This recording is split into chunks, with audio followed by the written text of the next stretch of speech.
Do you ever feel like you don't belong? Like the world moves at a frequency you can't quite tune into? Or maybe you've caught yourself fantasizing about being an alien, or secretly hoping your real family will one day come to find you. If any of this resonates, you might be exploring the traits of the schizoid bioenergetic structure. Let's dive into its origins, defense mechanisms, and, most importantly, its hidden gifts. Part 1. When and how the schizoid structure is formed. The schizoid structure is the very first bioenergetic character to form, appearing as early as before birth and up until about 6 months old.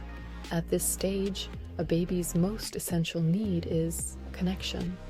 Without it, their chances of survival are slim because a baby cannot survive alone. But here's the twist.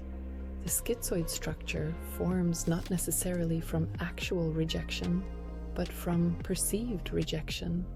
Imagine a premature baby placed in an incubator. To an adult, this is a life-saving measure, but to the baby, isolated from touch, warmth, and human presence, it might feel like rejection. This perceived rejection plants the seed of a deep fear. I don't have the right to exist.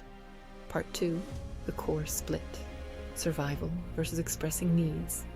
This fear creates a split in the schizoid psyche. I can either survive or express my needs, but not both. And survival always wins. The baby learns that expressing their needs feels dangerous, as if it might threaten their very existence. Beneath everything, this structure carries a paralyzing fear, a fear of death tied to connection and vulnerability. Part 3. Defense mechanisms. To navigate this overwhelming fear, the schizoid builds a fortress of defense mechanisms. Dissociation. They disconnect from their feelings and needs, numbing themselves to avoid the pain of rejection. Hypervigilance. They observe their surroundings intently, scanning for potential threats. Preemptive rejection.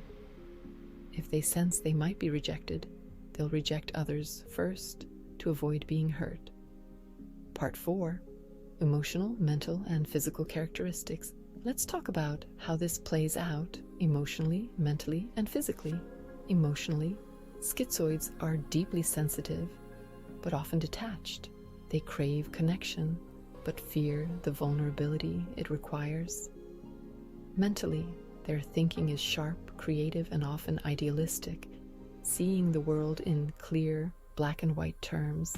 This can make them powerful idealists or activists. They may also dream of escape, fantasies of being an alien, or of a real family who will one day find and truly understand them. Physically, their energy is centered in the torso, with less flow to the limbs, which often feel cold. They tend to have larger eyes, often with visible whites, and their posture is upright, but disconnected from the ground, reflecting their lack of embodiment. Part 5. The need to recharge alone. Schizoids often feel out of place in the world, and their natural response is to retreat. Solitude isn't just a preference, it's a necessity for recharging. Alone time provides the safety and space they need to process their thoughts and emotions, away from the fear of rejection. Part 6. Hidden strengths. Despite their challenges, schizoids have remarkable strengths. Creative genius. Their rich inner world can produce profound art, ideas, or inventions. Spiritual depth. If spiritually inclined, they can become deeply connected to higher truths. Idealism. Their black and white thinking can fuel passionate activism for causes they care about. In closing, if any of this resonates with you or someone you know, take heart. The schizoid structure isn't a limitation, it's a doorway. Through understanding, compassion, and a willingness to reconnect, the gifts of creativity, depth, and connection can flourish. Stay tuned as we dive deeper into bioenergetic structures in upcoming videos, exploring how they shape us and, more importantly, how we can grow beyond them. And if you're ready to take your understanding to the next level, check out my course on Udemy, link in the description, for a comprehensive journey into these transformative dynamics.